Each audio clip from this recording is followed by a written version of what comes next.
إن الحمد لله نحمده ونستعينه ونستغفره ونؤمن به ونتوكل عليه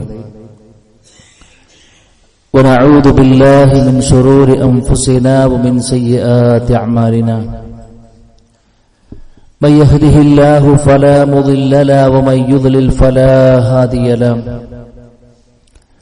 وأشهد أن لا إله إلا الله وحده لا شريك له وأشهد أن محمدا عبده ورسوله أرسله بالهدى ودين الحق ليظهره على الدين كله ولو كره المشركون اللهم صل على محمد وعلى آل محمد كما صليت على إبراهيم وعلى آل إبراهيم إنك حميد مجيد أما بعد فإن خير الكلام كلام الله وخير الهدي هدي محمد صلى الله عليه وسلم وشر الأمور محدثاتها وكل محدثة بدعة وكل بدعة ضلالة وكل ضلالة في النار أعوذ بالله من الشيطان الرجيم بسم الله الرحمن الرحيم يا أيها الذين آمنوا اتقوا الله حق تقاته ولا تموتن إلا وأنتم مسلمون يا أيها الذين آمنوا اتقوا الله وقولوا قولا سديدا يصلح لكم أعمالكم ويغفر لكم ذنوبكم ومن يطع الله ورسوله فقد فاز فوزا عظيما بسم الله الرحمن الرحيم ادخلوا الجنة أنتم وأزواجكم تحبرون സ്നേഹധരണീയരായ സത്യവിശ്വാസികളെ വിശ്വാസിനികളെ സർവ്വലോക രക്ഷിതാവായ റഹ്മാനായ റബ്ബിന്റെ ആജ്ഞകളും നിർദ്ദേശങ്ങളും ജീവിതത്തിന്റെ എല്ലാ മേഖലകളിലും കഴിവിന്റെ പരമാവധി ശ്രദ്ധിച്ചും പാലിച്ചും പുലർത്തിയും മുന്നോട്ടു പോകണമെന്ന് പറയുന്ന എന്നോട് ആദ്യമായും തുടർന്ന് നിങ്ങൾ ഓരോരുത്തരോടും ഓർമ്മപ്പെടുത്തുകയാണ്, ഉപദേശിക്കുകയാണ്. അല്ലാഹു സുബ്ഹാനഹു വ തആല അവനെ പരിപൂർണാർത്ഥത്തിൽ ഉൾക്കൊണ്ട് ജീവിതം ക്രമപ്പെടുത്തി മുന്നോട്ടു പോകുന്ന യഥാർത്ഥ ഭാഗ്യവാന്മാരിൽ ഭാഗ്യവതികളിൽ അള്ളാഹു നമ്മെല്ലാവരെയും ഉൾപ്പെടുത്തി അനുഗ്രഹിക്കുമാറാകട്ടെ. സഹോദരങ്ങളെ, റഹ്മാനായ റബ്ബ് നമുക്ക് നൽകിയ ദാമ്പത്യ ജീവിതം അത് ഏറ്റവും നന്നായി മുന്നോട്ട് കൊണ്ടുപോകുവാൻ ഒരു ഭാര്യ ശ്രദ്ധിക്കേണ്ട കാര്യങ്ങളും ഭർത്താവ് ശ്രദ്ധിക്കേണ്ട കാര്യങ്ങളും വേറെ തന്നെ നമ്മൾ സൂചിപ്പിക്കുകയുണ്ടായി. ഇൻഷാ അല്ലാഹ് ഇന്ന് മാതൃകാ ദമ്പതികൾ എന്നതുമായി ബന്ധപ്പെട്ട് ഇരു കൂട്ടരും ഒരുപോലെ ശ്രദ്ധിക്കേണ്ട വളരെ പ്രധാനപ്പെട്ട ചില കാര്യങ്ങളിലേക്കാണ് ഇന്ന് അല്പം ചില കാര്യങ്ങൾ സൂചിപ്പിക്കണമെന്ന് ആഗ്രഹിക്കുന്നത്. വിശ്വാസിയെ സംബന്ധിച്ചിടത്തോളം അവൻ എല്ലാ വിഷയങ്ങളിലും മറ്റുള്ളവർക്ക് മാതൃകയാണ്. വജഅൽനാ ലിൽ മുത്തഖീന ഇമാമ, നമ്മളെപ്പോഴും പ്രാർത്ഥിക്കുന്ന പ്രാർത്ഥനയാണ്. അല്ലാഹുവേ, എന്നെ നീ മുത്തഖീങ്ങൾക്ക് മാതൃകയുള്ളവനാക്കണേ എന്ന് പറയുമ്പോൾ നമ്മുടെ ദാമ്പത്യ ജീവിതവും മറ്റുള്ളവർക്ക് മാതൃകയായിരിക്കാൻ നാം പ്രത്യേകം ശ്രദ്ധിക്കണം. അതിനെന്തെല്ലാം കാര്യങ്ങളാണ് നാം കൊണ്ടു നടക്കേണ്ടത്? ഇസ്ലാം വളരെ വ്യക്തമായി നമ്മളെ ചില കാര്യങ്ങൾ പഠിപ്പിക്കുകയാണ്. അതിലൊന്നാമത്തെ കാര്യം, ദമ്പതികൾ പരസ്പരം പ്രിയപ്പെട്ടവരെ അവരുടെ ഒരു മനസ്സ്, അവരുടെ ഒരു നിയ്യത്ത് എന്നുള്ളത് ഇവിടെ മാത്രം ഞങ്ങൾക്ക് ഒരുമിച്ച് കഴിഞ്ഞാൽ പോരാ, സ്വർഗത്തിലും ഞങ്ങൾക്ക് ഒരുമിക്കാൻ കഴിയണമെന്ന ഒരു ചിന്തയുണ്ടാകണം. ഭാര്യയ്ക്കും ഭർത്താവും ആ ഒരു ആഗ്രഹം മനസ്സിൽ കൊണ്ടു നടക്കാൻ അവർക്ക് കഴിയണമെന്നാണ്. കാരണം സ്വർഗത്തിലേക്ക് കടക്കുന്ന രംഗങ്ങൾ വിശദീകരിക്കുമ്പോൾ റഹ്മാനായ റബ്ബ് ഞാൻ ആമുഖമായി കൊണ്ട് ഓതിവെച്ച ആയത്തിലൂടെ ഇണയും തുണയും കുടുംബക്കാർ ഒരുമിച്ച് കടക്കുന്ന സുന്ദരമായ രംഗം പറയുന്നുണ്ട്. വലിയ സംഭവമായിട്ടത് പറയണം. ഉദ്ഖുലുൽ ജന്ന, നിങ്ങൾ സ്വർഗത്തിലേക്ക് കടന്നോ, അൻതും നിങ്ങൾ മാത്രമല്ല അസ്വാജുക്കും തുഹ്ബറൂൻ, വളരെ സന്തോഷത്തോടുകൂടെ ആഹ്ലാദത്തോടുകൂടെ നിങ്ങളും നിങ്ങളുടെ ഇണകളും സ്വർഗത്തിലേക്ക് പ്രവേശിച്ചോ എന്ന് നാളെ പരലോകത്ത് പറയപ്പെടുന്ന മഹാഭാഗ്യവാന്മാരുണ്ടെന്ന് പറയുമ്പോൾ അതായിരിക്കണം പ്രിയപ്പെട്ടവരെ ഈ കുടുംബം കൊണ്ട് നമുക്ക് കിട്ടണമെന്നുള്ളത്. അതുകൊണ്ട് ഭാര്യയാകട്ടെ ഭർത്താവാകട്ടെ അവരുടെ മനസ്സിൽ അടിസ്ഥാനപരമായി കൊണ്ടുണ്ടാകേണ്ട ഏറ്റവും പ്രധാനപ്പെട്ട ലക്ഷ്യമെന്ന് പറയുന്നത് ഞങ്ങൾക്ക് ഒരുമിച്ച് സ്വർഗത്തിലേക്ക് പോകാൻ കഴിയണമെന്നാണ്. ആ ആഗ്രഹം എന്നാണോ മനസ്സിന്റെ ഉള്ളിലേക്ക് കയറേണ്ടതുപോലെ കയറുക, അപ്പോഴേ ഇനി പറയാൻ പോകുന്ന കാര്യങ്ങൾ അവർക്ക് ശ്രദ്ധിക്കാൻ കഴിയുകയുള്ളൂ. രണ്ടാമത്തെ കാര്യം, കത്തിയാളുന്ന നരകത്തിൽ നിന്നും ഞങ്ങൾക്ക് രക്ഷപ്പെടാൻ കഴിയണം എന്നുള്ളതാണ്. പരലോകത്ത് അദ്ദേഹത്തെ സംബന്ധിച്ച് എന്നോടും എന്നെ സംബന്ധിച്ച് അദ്ദേഹത്തോടും ചോദ്യമുണ്ട്. കുല്ലുക്കും റാഇൻ വ കുല്ലുക്കും മസ്ഊലുൻ അൻ റഇയതിഹി എന്ന വിഷയം ഞങ്ങളോട് ചോദിക്കുമ്പോ അവിടെ കൃത്യമായി കൊണ്ട് മറുപടി പറയാൻ ഞങ്ങൾക്ക് കഴിയണം. അതിന് ഭാര്യ എന്നുള്ള നിലയ്ക്ക് ഞാൻ ശ്രദ്ധിക്കണം, ഭർത്താവ് എന്ന നിലയ്ക്ക് ഞാൻ ശ്രദ്ധിക്കണം എന്നുള്ള ഓരോരുത്തരും ശ്രദ്ധിക്കുമ്പോൾ എന്താകും, ആ ദാമ്പത്യ ജീവിതം ഏറ്റവും മനോഹരമായി കൊണ്ട് മുന്നോട്ട് കൊണ്ടുപോകാൻ കഴിയുന്നുള്ളതാണ്. അടിസ്ഥാനപരമായി കൊണ്ട് പ്രിയമുള്ളവരെ, ഈ ഒരു കാര്യം എന്ത്, സ്വർഗത്തിൽ കടക്കാൻ കഴിയണം. നാളെ പരലോകത്തെ കോടതിയിൽ നിന്നും റഹ്മാനായ റബ്ബിന്റെ വിചാരണയിൽ നിന്നും രക്ഷപ്പെടാനും കഴിയണം എന്ന് നമുക്ക് ചിന്തിക്കാൻ കഴിഞ്ഞാൽ ഇനി ചില കാര്യങ്ങൾ നമുക്ക് ശ്രദ്ധിക്കാൻ പറ്റും. അതുകൊണ്ടാണ് മൂന്നാമത്തെ കാര്യം പരസ്പരം ബഹുമാനിക്കുക എന്നുള്ളതാണ്. ഭാര്യയ്ക്ക് ഭർത്താവിനെയും ഭർത്താവിന് ഭാര്യയെയും പരസ്പരം ബഹുമാനിക്കാൻ കഴിയണം പ്രിയമുള്ളവരെ. അതിനെന്ത് വേണമെന്നറിയോ, രണ്ടുപേരുടെയും ത്യാഗങ്ങൾ മനസ്സിലാക്കാനും ഉൾക്കൊള്ളാനുമുള്ള മനസ്സ് നമുക്ക് ഉണ്ടാകണം. സാധാരണഗതിയിൽ എന്താ പറയാ നിങ്ങള്, ഭർത്താക്കന്മാര് സാധാരണ ഭാര്യമാരോട് പറയും, അനക്കിപ്പോ എന്താ പ്രശ്നം, അനക്കിന്റെ വീട്ടിലല്ലേ ഉള്ളത്. ഭാര്യ തിരിച്ചും കൊണ്ട് ചോദിക്കും, നിങ്ങൾക്ക് ഇപ്പൊ ഇതൊന്നും അറിയണ്ടല്ലോ, നിങ്ങൾക്ക് പോയിട്ട് പിന്നെ പുറത്തു പോയി നിങ്ങളെ കാര്യങ്ങളൊക്കെ നടത്തിയിട്ട് വരാലോ എന്നുള്ളത്. അല്ല കൂട്ടര്, രണ്ടാൾക്കും രണ്ടിൻ്റെതായ പ്രയാസങ്ങളുണ്ട്. ഇത് രണ്ടു കൂട്ടരും അറിഞ്ഞാൽ മതി. ഭർത്താവിന്റെ ത്യാഗങ്ങൾ എന്ത് എന്നൊരു ഭാര്യയുടെ മനസ്സിലുണ്ടാകണം.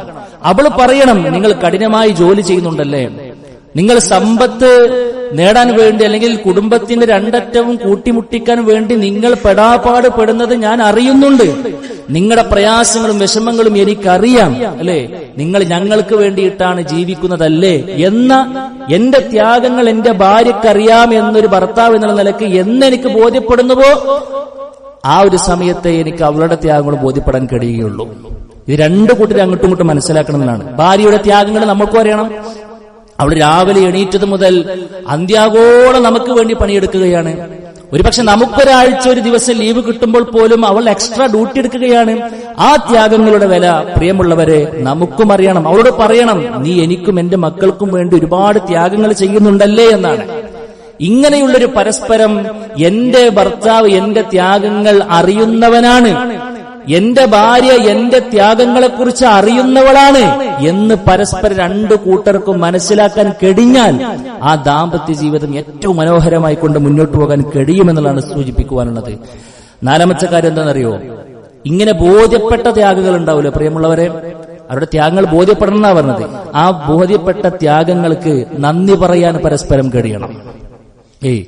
എന്തെങ്കിലും ഒരു ചെറിയൊരു നന്മ ആരെങ്കിലും നമുക്ക് ചെയ്തു തന്നാൽ ഇസ്ലാം നമ്മളോട് പറഞ്ഞ കാര്യം എന്താ, ഒരു ഉപചാര മര്യാദ എന്താ, ഏതൊരു മനുഷ്യനും പരസ്പരം പറഞ്ഞ കാര്യം താങ്ക്സ് എന്നുള്ളത് അല്ലെ.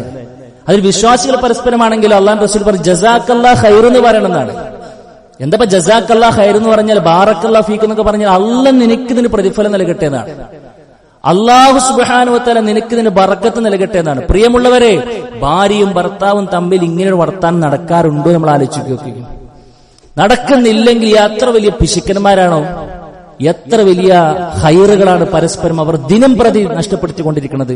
അതുകൊണ്ട് നമുക്ക് വേണ്ടി ഒരു ഭാര്യ എന്തൊരു ചെറിയ സേവനം ചെയ്താലും അവളോട് ജസാക്കല്ലാഹ് ഖൈർ എന്ന് പറയാൻ പ്രിയമുള്ളവരെ നമുക്ക് കഴിയേണ്ടതുണ്ട്.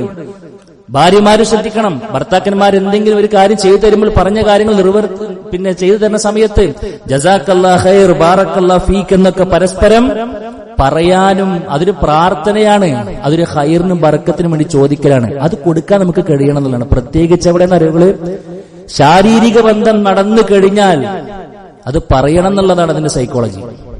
ഇസ്ലാം അതാണ് പഠിപ്പിക്കുന്നത്. കാരണം എന്തെങ്കിലും വെറുതെ ആലോചിക്കുകയൊക്കെ, ആ ശാരീരിക ബന്ധം നല്ല നിലക്ക് നടക്കുമ്പോൾ യഥാർത്ഥത്തിൽ പരസ്പരം രണ്ടുപേരും യഥാർത്ഥത്തിൽ ഇണകളെ നരകത്തിലേക്ക് പോകുന്നതിൽ നിന്നും അവർ പരസ്പരം തടുക്കുകയാണ് ചെയ്തിട്ടുള്ളത്. അല്ലെ,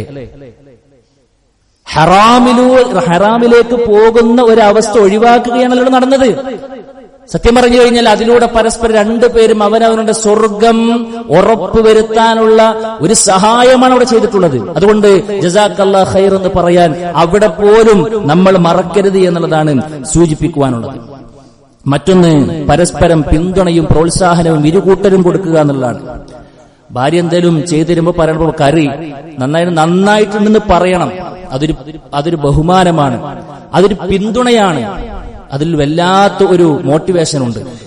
ചില ആളുകൾ അത് പറയില്ല. അങ്ങനെ ആകരുത് പ്രിയമുള്ളവരെ. നന്നായിട്ടുണ്ട് തന്നെ പറയണം. എന്റെ ഭക്ഷണം ഉഷാറായിട്ടുണ്ട്, നീ ഉള്ളത് കൊണ്ട് വീട് നല്ല വൃത്തിയായി കിടക്കുന്നുണ്ട്, അല്ലെ? അതിനൊന്നും വലിയ ചെലവില്ല എന്നുള്ളതാണ്. അത് വല്ലാത്തൊരു പിന്തുണയും പ്രോത്സാഹനവുമാണ്. ഭർത്താവിനോട് ഭാര്യയ്ക്കും പറയാൻ കഴിയണം, നിങ്ങളിൽ ഇന്നിന്ന ഗുണങ്ങൾ ഞാൻ കാണുന്നു, അത് നിങ്ങൾ നിലനിർത്തണം. എന്തേ നമുക്ക് പറഞ്ഞൂടെ? നാട്ടുകാരോട് മൊത്തം നമ്മൾ ഭയങ്കര പോസിറ്റീവായിട്ടുള്ള മെന്റാലിറ്റിയാണ്. എല്ലാവരുടെയും നന്മകൾ നമുക്കറിയാം. ആ നന്മകൾ അവർ നിലനിർത്താൻ ആവശ്യമായ എല്ലാ കാര്യങ്ങളും നമ്മൾ പിന്തുണ കൊടുക്കുന്നു, പ്രോത്സാഹനം കൊടുക്കുന്നു, ഒക്കെ കൊടുക്കുന്നു. പക്ഷെ വീട്ടിലേക്ക് കയറി അതില്ലാത്തൊരു സാഹചര്യം പറഞ്ഞ നമ്മളെക്കാൾ വലിയ നഷ്ടക്കാരായ കൂട്ടരെ. അതുകൊണ്ട് പരസ്പരമുള്ള പിന്തുണയും പ്രോത്സാഹനവും ഇരുകൂട്ടരും പരസ്പരം കൊടുത്തുകൊണ്ടേയിരിക്കണം എന്നുള്ളതാണ് സൂചിപ്പിക്കുകയാണ്. ഒരു പോസിറ്റീവ് അഫർമേഷൻ കൊടുക്കാന്ന് പറയാം, അല്ലെ? ഒരു നന്മ കാണുമ്പോൾ നിങ്ങൾ ആ ചെയ്ത് നന്നായിട്ടോ, നിങ്ങൾ അന്ന് എടുത്ത നിലപാട് അതല്ല റാഹത്തായി, നമ്മൾ അന്ന് ഇവിടെ പോയതുകൊണ്ട് ഇന്ന് കാര്യങ്ങൾ ശരിയായി കിട്ടി, അല്ലെ? ഇങ്ങനെ ഭർത്താവ് ചെയ്തു വെക്കുന്ന എല്ലാ നന്മകളും അതിങ്ങനെ അംഗീകരിച്ചു പറഞ്ഞൊരു ഭാര്യ ഉണ്ടെങ്കിൽ ആ ഭാര്യയെ സ്നേഹിക്കാതിരിക്കാൻ ഭർത്താവിന് കഴിയില്ല. ഭാര്യയുടെ കുഞ്ഞു കുഞ്ഞു സേവനങ്ങൾക്ക് പോലും എന്റെ പ്രിയതമൻ വലിയ വില കിട്ടുന്നവനാണെന്ന് അറിയുമ്പോൾ ആ ഭാര്യയ്ക്കൊരിക്കലും ഭർത്താവിന് ധിക്കരിക്കാനോ അനുസരണക്കേട് കാണിക്കാനോ കഴിയില്ല കൂട്ടരെ. അതുകൊണ്ടാണ് ഇസ്ലാം വളരെ വ്യക്തമായി മനഃശാസ്ത്രപരമായി ഈ കാര്യങ്ങൾ നമ്മളെ പഠിപ്പിക്കുന്നത്. അതുകൊണ്ട് പരസ്പരം പിന്തുണ നൽകാനും പ്രോത്സാഹനം നൽകാനും നമുക്ക് കഴിയണം എന്നുള്ളതാണ് മാതൃകാ ദമ്പതികളുടെ മറ്റൊരു പ്രധാനപ്പെട്ട ഒരു ഗുണമെന്ന് പറയുന്നത്. പക്ഷെ ഇങ്ങനെ നമുക്ക് ലഭിക്കണമെങ്കിൽ മറ്റൊരു ക്വാളിറ്റി എന്താണ് അറിയുള്ളൂ? ഒരിക്കലും ഒരാളുടെ ന്യൂനതകൾ ചികഞ്ഞ് അന്വേഷിച്ച് നടക്കരുത് എന്നുള്ളതാണ്. ചില ആളുകൾക്കെങ്കിലും ഭയങ്കര വീക്ക്നെസ് ആണ്, ഭയങ്കര സംശയം, ഏത് സമയത്തും സംശയം. ദാമ്പത്യ ജീവിതത്തിലൊക്കെ എവിടെയെങ്കിലും സംശയത്തിന്റെ കല്ല് കടിച്ചാൽ കഴിഞ്ഞു ആ ജീവിതം. പിന്നെ ഇലാ യൗമിൽ ഖിയാമത്ത് എടുക്കണ്ടാവൂല, പിശാച് വിടൂല. അതുകൊണ്ട് എന്താ പറയുക, നമ്മൾ ആരുടെയും ഔറാത്തിലേക്ക് നമ്മൾ പോകേണ്ടതില്ല. ഞങ്ങൾക്ക് എന്തെങ്കിലും പ്രശ്നം എന്താ, അവർ മൂപ്പര് റബ്ബു ആയിക്കോളാൻ തീരുമാനിക്കാൻ നമുക്ക് കഴിയണം എന്നുള്ളതാണ്. അതുകൊണ്ട് അനാവശ്യമായിക്കൊണ്ട് പ്രിയമുള്ളവരെ, എന്തെങ്കിലും ഒരു ഫാൾട്ട് ഉണ്ടോ, എന്തെങ്കിലും ഒരു തെറ്റുണ്ടോ, എന്തെങ്കിലും ന്യൂനത ഉണ്ടോ, ആ വാക്കിൽ എന്തെങ്കിലും പാളിയോ, അങ്ങനെ ചികഞ്ഞന്വേഷിക്കണ ഏർപ്പാടുണ്ടെങ്കിൽ അത് നിർത്തണം എന്നാ പറയുന്നത്. ഭാര്യ നിർത്തണം, ഭർത്താവ് നിർത്തണം.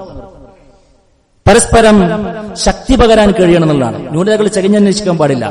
അല്ലാഹുവിന്റെ റസൂൽ സ്വല്ലല്ലാഹു അലൈഹി വസല്ലം പറഞ്ഞു, ലാ യഫ്റഖ് മുഅ്മിനുൻ മുഅ്മിനതൻ ഇൻ കരിഹ മിൻഹാ ഖുലുഖൻ റളിയ മിൻഹാ ആഖർ. ഒരു വിശ്വാസിനിയോട് പറഞ്ഞാൽ ഭാര്യ ഭർത്താവിനോട് പിന്നെ എന്താ പറയാ, ഒരു തെറ്റ് മാത്രം ഇങ്ങനെ ചൂണ്ടിക്കാണിച്ച് നടക്കരുത് എന്നുള്ളതാണ്. അവളുടെ അടുത്ത് നിന്ന് എന്തെങ്കിലും വെറുപ്പുള്ളത് കണ്ടു കഴിഞ്ഞാലും വേറൊരു നല്ലതുണ്ടെങ്കിൽ ഈ വെറുപ്പിനെ മറന്നിട്ട് ആ നല്ലതിനെ പിടിച്ചാലെന്നാ പറഞ്ഞത്. അള്ളാഹു റസൂൽ സ്വല്ലല്ലാഹു അലൈഹി വസല്ലം എങ്ങനെ പറഞ്ഞു? തെറ്റുകളില്ലാത്ത, അബദ്ധങ്ങൾ വന്നു പോകാത്ത, പിഴവുകൾ സംഭവിക്കാത്ത മനുഷ്യർ ഭൂമി ലോകത്തുണ്ടോ പ്രിയമുള്ളവരെ? ഉണ്ടോ? ഒരു ആണിനുണ്ടാകും ആ പ്രശ്നങ്ങൾ, ഒരു പെണ്ണിനുണ്ടാകും ആ പ്രശ്നങ്ങൾ. അതൊരു മാനുഷിക സഹജമായ പ്രശ്നമാണെന്ന് മനസ്സിലാക്കി ഉള്ള പോസിറ്റീവിനെ ശരിക്കും നമ്മുടെ മനസ്സിലേക്ക് കൊണ്ടുവന്ന് അതിൽ അൽഹംദുലില്ലാ എന്ന് പറഞ്ഞ് മുന്നോട്ട് പോകാൻ നമുക്ക് കഴിയണം. അല്ലാഹു സുബ്ഹാനഹു വ തആല ഭാര്യയെയും ഭർത്താവിനെയും വർണ്ണിച്ച ഒരു ഉപമകൾ ആലോചിക്കും. വസ്ത്രം പോലെ എന്താ പറയുന്നത്, അല്ലേ? ഹുന്ന ലിബാസുൻ ലക്കും വ അൻതും ലിബാസുൻ ലഹുന്ന. നിങ്ങൾ അവർക്കും അവർ നിങ്ങൾക്കും പരസ്പരം വസ്ത്രമാണ്. എന്താ ഈ വസ്ത്രം എന്ന് പറഞ്ഞാൽ? ഈ വസ്ത്രം എന്ന് പറഞ്ഞാൽ വസ്ത്രത്തിന് രണ്ട് ധർമ്മമാണുള്ളത്. ഒന്ന്, ശരീരത്തിലെ അല്ലെങ്കിൽ ന്യൂനതകൾ പുറത്ത് കാണാൻ പാടില്ല. രണ്ട്, അലങ്കാരമായിക്കൊണ്ട് മാറ്റി കൊടുക്കണം എന്നുള്ളതാണ്. പ്രിയപ്പെട്ടവരെ, നമുക്കറിയാം അവൾക്ക് എന്തെങ്കിലും പ്രശ്നമുണ്ടെങ്കിൽ, അവൾക്കറിയാം നമുക്ക് എന്തെങ്കിലും പ്രശ്നമുണ്ടെങ്കിൽ, പക്ഷേ ആ വാതിലിനപ്പുറത്ത്, ബെഡ്റൂമിനപ്പുറത്ത് സാധനം പോകാൻ പാടില്ല എന്നാണ്. ഭർത്താവിന്റെ ന്യൂനതകളും ഭർത്താവിന്റെ പ്രശ്നങ്ങളും അറിഞ്ഞിട്ടും അത് മറച്ചുവെക്കാൻ കഴിയണം, ഉള്ളിൽ തിരുത്തി കൊടുക്കാൻ കഴിയണം, പുറത്തേക്ക് വിടാൻ പാടില്ല എന്നുള്ളതാണ്. ഭാര്യനെ കുറിച്ചും മോശമായതൊന്നും വേറൊരാളുടെ ചെവിയിലേക്ക് എത്താൻ പാടില്ല എന്നുള്ളതാണ്. അല്ലാഹു സുബ്ഹാനഹു വ തആല അങ്ങനെ വർത്തിച്ച് മുന്നോട്ട് പോകണമെന്നാണ് സൂചിപ്പിക്കുന്നത്. അതുകൊണ്ട് നന്മകൾ മാത്രം നമ്മൾ കാണുക എന്നുള്ളതാണ്. എന്തെങ്കിലും തെറ്റുകളുണ്ടോ, അബദ്ധങ്ങൾ ഉണ്ടെങ്കിൽ ഗുണകാംക്ഷയോടുകൂടെ നാലാളുടെ മുമ്പിൽ വെച്ചല്ല, അല്ലെങ്കിൽ എന്തെങ്കിലും ഭർത്താവിന്റെ കാര്യത്തിൽ എന്തെങ്കിലും പ്രശ്നം ഉണ്ടാകുമ്പോഴേക്കും വീട്ടിലേക്ക് പെരേക്ക് വിളിച്ച് പിന്നെ ഉമ്മാനോട് സങ്കടങ്ങൾ പങ്കുവെക്കല്ല, പരസ്പരം സംസാരിക്കാൻ കഴിയണം. അതിന്റെ ഉള്ളിൽ അത് തീർപ്പ് കൽപ്പിക്കാൻ കഴിയണം. അവരാണ് മാതൃകാ ദമ്പതികൾ എന്നാണ് ഇസ്ലാം പഠിപ്പിക്കണം. മറ്റൊന്നെന്താ സുഹൃത്തുക്കളെ, ഒരു ഭാര്യക്കും ഭർത്താവിനും ഉണ്ടാകേണ്ട ഏറ്റവും പ്രധാനപ്പെട്ട ഒരു മനസ്സാണ് തെറ്റ് തിരുത്താനുള്ള മനസ്സെന്ന് പറയുന്നത്. തെറ്റ് തിരുത്താനുള്ള മനസ്സ് ഇടക്ക് ചോദിച്ചാളെ, ഇടക്കൊന്ന് ചോദിക്കുക. എന്ത്, ഒരു ഭർത്താവ് എന്നുള്ള നിലയ്ക്ക് എന്റെ അടുത്ത് എന്തെങ്കിലും പ്രശ്നമുണ്ടോ, ഉണ്ടെങ്കിൽ തുറന്നു പറയണം കേട്ടോ. എന്തിനാ തുറന്നു പറയണത്? അത് തിരുത്താൻ വേണ്ടിയിട്ടാ, അല്ല തുറന്നു പറഞ്ഞു എന്നുള്ളത് നാളെ വേറൊരു കലഹത്തിലേക്ക് പോകാൻ വേണ്ടിയിട്ടല്ല. ഭാര്യ ഇങ്ങോട്ടും ചോദിക്കണം, അല്ലെ? അങ്ങനെ തുറന്നു പറയുന്ന സാഹചര്യം ഉണ്ടാകണം കൂട്ടരെ. അപ്പൊ തന്നെ മനുഷ്യന്മാരെ നേരാകുള്ളൂ, അപ്പോൾ തന്നെ മനുഷ്യന്മാര് നേരാകുള്ളൂ. അപ്പൊ അതിന് അനുയോജ്യമായ സമയങ്ങൾ ഉണ്ടാകണം. അപ്പൊ അതിന് നമ്മളൊന്ന് പുറത്തേക്കൊന്ന് പോകേണ്ടി വരും, ഒന്ന് ഒരുമിച്ചൊരു യാത്ര, ഒരു ചെറിയൊരു ഔട്ടിംഗ് നമ്മൾ പ്ലാൻ ചെയ്യേണ്ടി വരും, അല്ലെ? അല്ലെങ്കിൽ ഒരുമിച്ചിരിക്കുന്ന മറ്റു പ്രശ്നങ്ങളൊന്നും ഇല്ലാത്തൊരു സ്വസ്ഥവും സമാധാനമായ ഒരു സംസാരം നടക്കേണ്ടി വരും. ഇത് ഇണകൾക്കിടയിൽ നിരന്തരമായിക്കൊണ്ട് നടക്കണം. അതുകൊണ്ട് പ്രിയമുള്ളവരെ, അങ്ങനത്തെ തുറന്നു പറച്ചിലുകൾ ഉണ്ടെങ്കിൽ ഇൻഷാ അല്ലാഹ് നമ്മുടെ തെറ്റുകൾ, ബോധ്യപ്പെട്ട തെറ്റുകൾ തിരുത്തി നമുക്ക് മുന്നോട്ട് പോകാൻ കഴിയുമെന്നാണ് ഇസ്ലാം പഠിപ്പിക്കുന്നത്. മറ്റൊന്നെന്താണെന്നറിയോ, പരസ്പരം സ്നേഹം വർദ്ധിക്കാൻ ആവശ്യമായ കാര്യങ്ങൾ ബോധപൂർവം ചെയ്യുക എന്നുള്ളതാണ്. അതിൽ അള്ളാഹുവിന്റെ റസൂൽ സ്വല്ലല്ലാഹു അലൈഹി വസല്ലം പ്രത്യേകം ശ്രദ്ധിച്ചൊരു കാര്യമായിരുന്നു ഈ ഓമന പേര് വിളിക്കുക എന്നുള്ളത്.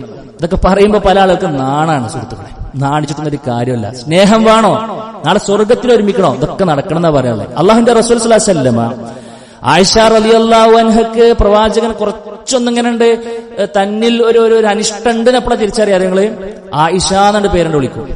ആയിഷ എന്ന് പേര് ഫുള്ള് വിളിക്കുമ്പോ ആയിഷ റളിയല്ലാഹു അൻഹക്ക് നമ്മുടെ അമ്മക്ക് മനസ്സിലാവും ഇവർക്കൊന്നും വല്ലാതെ നമ്മളെ പറ്റിയിട്ടില്ല എന്നുള്ളത്.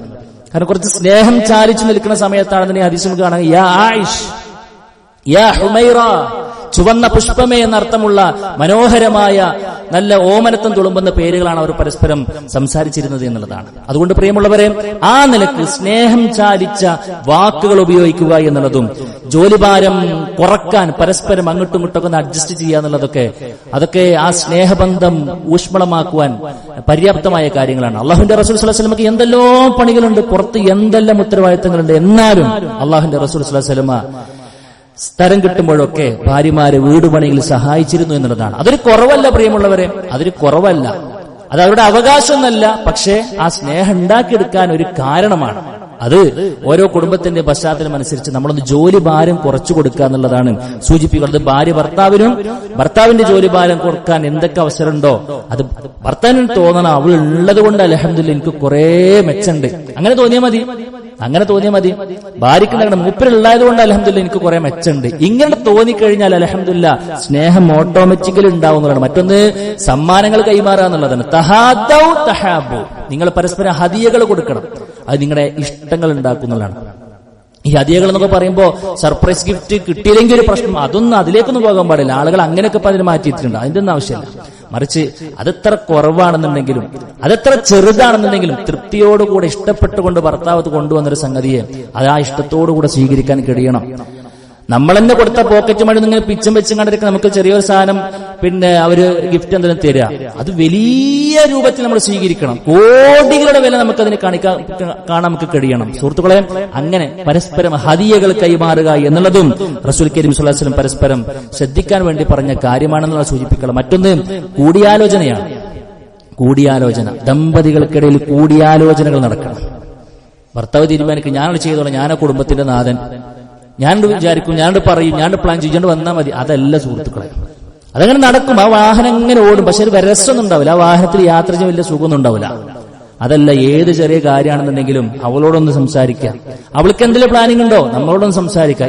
ഭാര്യ ഭർത്താവിനോടും ഭർത്താവ് ഭാര്യയോടും പരസ്പരം പ്ലാനിങ്ങുകൾ നടത്തണം.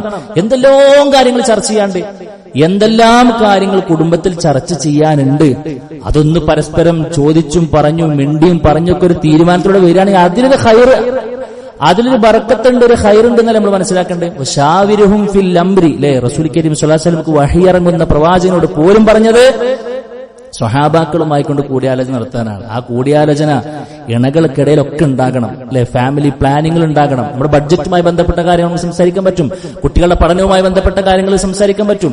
എന്തെല്ലാം വിഷയങ്ങളുണ്ടോ അതെല്ലാം ഒന്ന് ഇരുന്ന് സംസാരിച്ച് ഒരു കൂടിയാലോചിച്ചും കണ്ട് ഇങ്ങനെ മുന്നോട്ട് പോകുന്ന രൂപമാണ് ആ ഒരു ബന്ധം ഏറ്റവും നന്നായിക്കൊണ്ട് മുന്നോട്ട് പോകാൻ നമുക്ക് പര്യാപ്തമാവുക എന്നുള്ളതാണ് സൂചിപ്പിക്കുവാനുള്ളത്. ഏതായിരുന്നാലും പ്രിയമുള്ളവരെ, ഇത്തരം കാര്യങ്ങളൊക്കെ ചെറിയ ചെറിയ കാര്യങ്ങളാണെങ്കിലും ഇതിനൊക്കെ വലിയ സ്വാധീനങ്ങൾ നമ്മുടെ ജീവിതത്തിൽ ഉണ്ടാക്കിയെടുക്കാൻ കഴിയുമെന്ന് മനസ്സിലാക്കി ഇതെല്ലാം ജീവിതത്തിൽ പകർത്താൻ നമ്മൾ പ്രത്യേകം ശ്രദ്ധിക്കുക. അല്ലാഹു സുബ്ഹാനഹു വ തആല മാതൃകാപരമായ ഒരു ദാമ്പത്യ ജീവിതം മുന്നോട്ട് നയിക്കുവാനുള്ള തൗഫീഖ് നമുക്ക് എല്ലാവർക്കും നൽകി അനുഗ്രഹിക്കുമാറാകട്ടെ. അഖൂലു ഖൗലി ഹാദാ അസ്തഗ്ഫിറുല്ലാഹ ലീ വലക്കും വലിജമീഇൽ മുസ്ലിമീന വസ്തഗ്ഫിറു മിൻ കുല്ലി ദം ഇന്നഹു ഹുവൽ ഗഫൂറുർ റഹീം.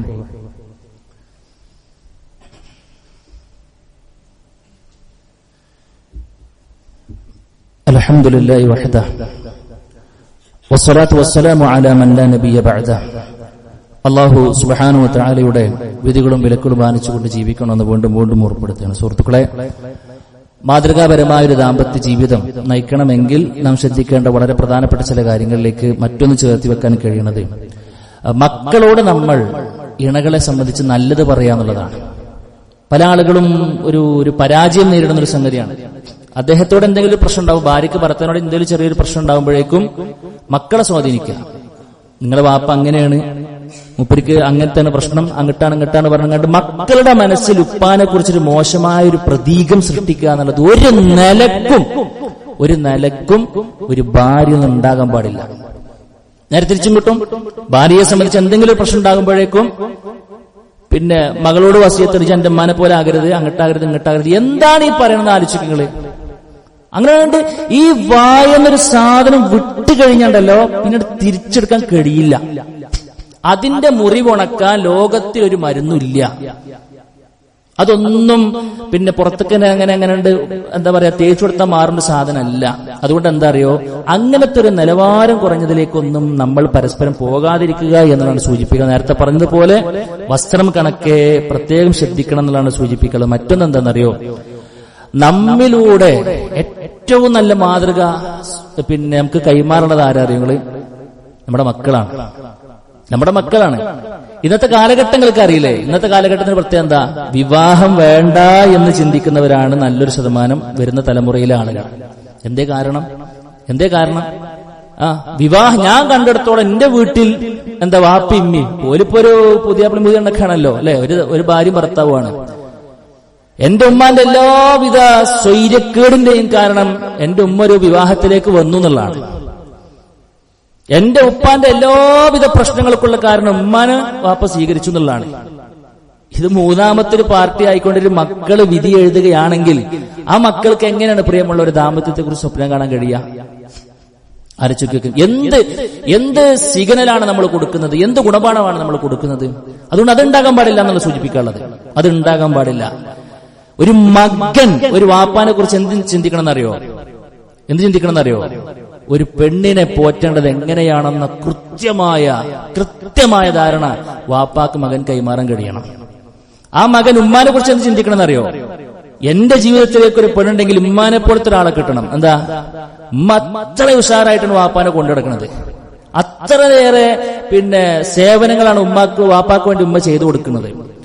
വാപ്പാക്ക് ഉമ്മല്ലാതൊരു നിമിഷം ആലോചിക്കാൻ പോലും പറ്റില്ല. അത്രയേറെ ഒരു ക്ലോസ് ആണ് അവർ, അത്രയേറെ ഹൃദയബന്ധത്തിലാണ് മുന്നോട്ട് പോയിക്കൊണ്ടിരിക്കുന്നത്. ഒരു മകൾ വാപ്പാനെ കുറിച്ച് എന്ത് ചിന്തിക്കണം എന്നറിയോ? വാപ്പാനെ കുറിച്ച് ചിന്തിക്കണം, എന്റെ ജീവിതത്തിലേക്ക് ഒരു മനുഷ്യൻ വരുന്നുണ്ടെങ്കിൽ എന്റെ വാപ്പാനെ പോലെ സ്നേഹനിധിയായ, ഉത്തരവാദിത്ത ബോധമുള്ള, എല്ലാ നിലക്കും ചിന്തിക്കാൻ കഴിയുന്ന ഒരാളായിരിക്കണം എനിക്ക് കിട്ടേണ്ടതെന്ന് ചിന്തിക്കാൻ കഴിയണം, അല്ലേ? അതുകൊണ്ട് പ്രിയമുള്ളവർ, അങ്ങനെയൊക്കെയാണോ ഇപ്പൊ നമ്മുടെ ജീവിതത്തിൽ മുന്നോട്ട് പോകണം നമ്മൾ നല്ലോണം ആലോചിക്കണം. അതില്ല എങ്കിൽ തിരിച്ചു പിടിക്കാൻ നമുക്ക് കഴിയണം. നമ്മൾ മാതൃകയാകണം. നമ്മൾ സ്നേഹിക്കുന്നത് നമ്മുടെ മക്കള് കാണണം. എങ്ങനെയാണ് ആ ദാമ്പത്യ ജീവിതത്തിന്റെ എല്ലാവിധ മെച്ചങ്ങളും, അതിന് അവന്റെ മുമ്പിൽ ഒരു 2 മണിക്കൂർ പ്രഭാഷണം നടത്തേണ്ട ആവശ്യമൊന്നുമില്ല. കൂടുതലും നിങ്ങൾക്ക് പറയാനില്ല.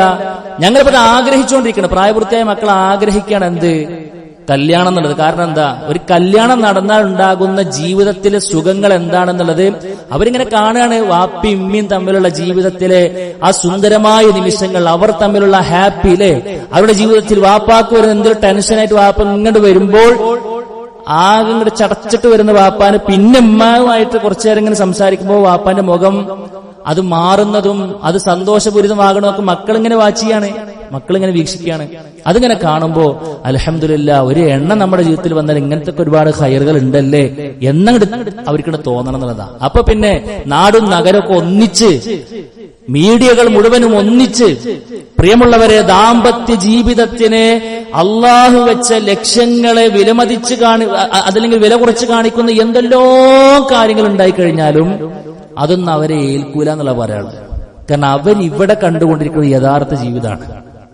അതുകൊണ്ട് പ്രിയമുള്ളവരെ, നമ്മൾ മക്കൾക്ക് മാതൃക കാണിച്ചു കൊടുക്കണം എന്നുള്ളതാണ് സൂചിപ്പിക്കുവാനുള്ളത്. അവർക്ക് തോന്നണം ദുനിയാവിലൊരു സ്വർഗമുണ്ടെങ്കിൽ അത് ഭാര്യയും ഭർത്താവും ഒന്നിച്ചിട്ടുള്ള ഒരു ജീവിതമാണ്. അത് ഏത് ഇല്ലായ്മയിലും, ഏത് വെല്ലായ്മയിലും, ഏത് സന്തോഷത്തിലും ഒരാണിനൊരു പെണ്ണുണ്ടാവുക എന്നുള്ളതും ഒരു പെണ്ണിനൊരു ആണുണ്ടാവുക എന്നുള്ളതുമാണ് ദുനിയാവിലെ കിട്ടാനുള്ള ഏറ്റവും വലിയ സ്വർഗമെന്ന് നമ്മുടെ ദാമ്പത്യ ജീവിതത്തിലേക്ക് നോക്കിയിട്ട് പ്രിയമുള്ളവരെ മറ്റുള്ളവർക്ക് തോന്നണം. അത് ഏറ്റവും നന്നായി തോന്നേണ്ടതും അനുഭവിക്കേണ്ടത് നമ്മുടെ മക്കളായിരിക്കണം. ആ നിലയിലേക്കൊരു ക്രമീകരണം നമ്മൾ വരുത്താൻ വേണ്ടി ശ്രദ്ധിക്കുക. അല്ലാഹു സുബ്ഹാനഹു വ തആല അതുവഴി ഈ ലോകത്തെയും പരലോകത്തെയും സമാധാനം നമുക്ക് എല്ലാവർക്കും നൽകി അനുഗ്രഹിക്കുമാറാകട്ടെ.